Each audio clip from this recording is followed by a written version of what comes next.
क्या हुआ सुमंगलारी? अब तो सब ठीक है यार, तो फिर अब क्यों परेशान हो रही हो? क्या है परेशान होने के लिए? अब तो नेताजी आपको परेशान होना चाहिए। आपको अपने डाकू इंदौर से कौन बचाएगा? बचना किसी है।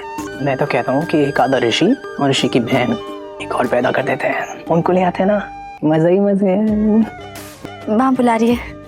परेशानी तो तुम्हें आने वाली, क्योंकि अब तुम्हें अपने नेताजी से कौन बचाएगा? बेटा आज तुझे सब कुछ मिल गया, अब एक जरूरी काम और बाकी है। क्या माँ?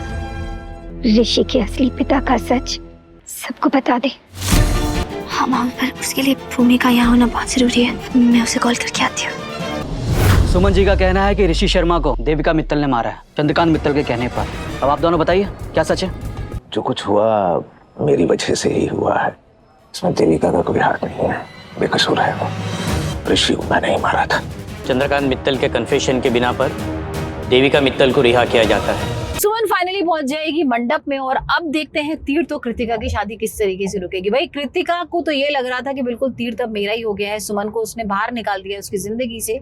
देविका बिल्कुल कंफर्म थी कि अब चंद्रकांत उसका जो प्लान है वो भी कामयाब हो जाएगा। विक्रम ने यहाँ पर भाई जो सुमन की माँ और बुआ है उसको अटैक कर लिया है, उनके ऊपर यहाँ पर उसको बांध के रख दिया है।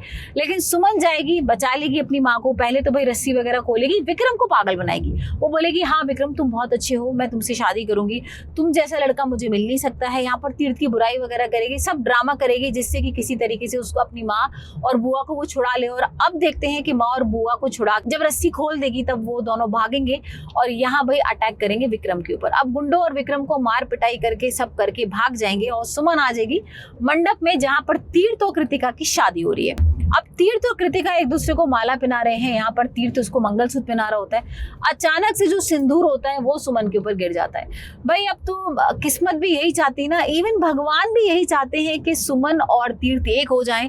कृतिका का जो नाम का एक बीच में चैप्टर आया था ना, वो दी एंड हो जाए, और वैसे ही हो रहा है। दोबारा यहाँ पर हल्दी जैसे लगी थी ना सुमन को तीर्थ की, वैसे ही यहाँ पर भाई सिंदूर भी लग जाएगा। और अब देखेंगे कि देविका क्या करने वाली है। सुमन सबको सच बता देगी कि भाई विक्रम भी इसके साथ मिला हुआ है और कुछ भी ऐसा नहीं है, कोई इसका बच्चा नहीं है। यहाँ पर तो ये जो बच्चा है ना ये गुरु का है।